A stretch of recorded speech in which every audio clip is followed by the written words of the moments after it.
کیوں نہیں ہے جو ہے نا کیوں نہیں اتنی سی بات پر عمر اتنا غصہ عمر اتنی سی بات پر غصہ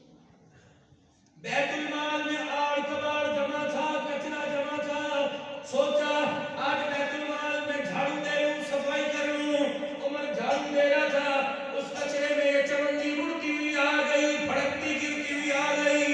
تیرا پوتا سامنے کھڑا تھا میں نے کچرے میں سے چمنی اٹھائی تیرے پوتے کو دے دی میں نے کہا جا بیٹے چیز کھا لے پکڑی اتری حضرت عمر کی جھولی میں بیت المال کے دروازے پر بیٹھ گئے اپنے سر پر ہاتھ رکھا ایسا عمر رویا مدینے کی گلیوں کے گھروں کے دروازے کھل گئے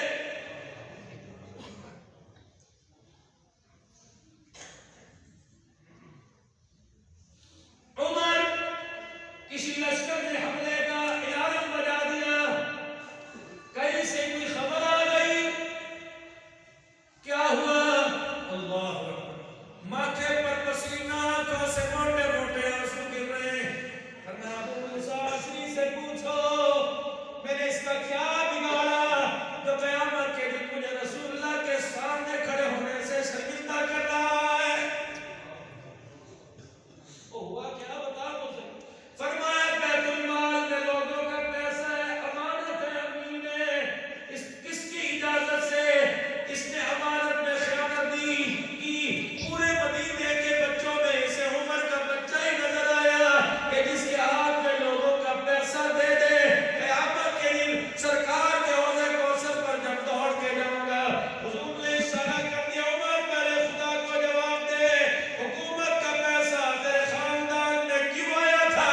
اگر کمری والے نے میرا ہاتھ پکڑ کر حوض کوثر چلنے سے پرے کر دیا بتا عمر کس جگہ جا کے کھڑا ہوگا اے ابو موسیٰ اشری میرے پر احسان کر یہ چمنی کا حساب دے لے تاکہ عمر قیامت کے دن قبر سے اٹھنے میں عمر کو آسانی ہو جائے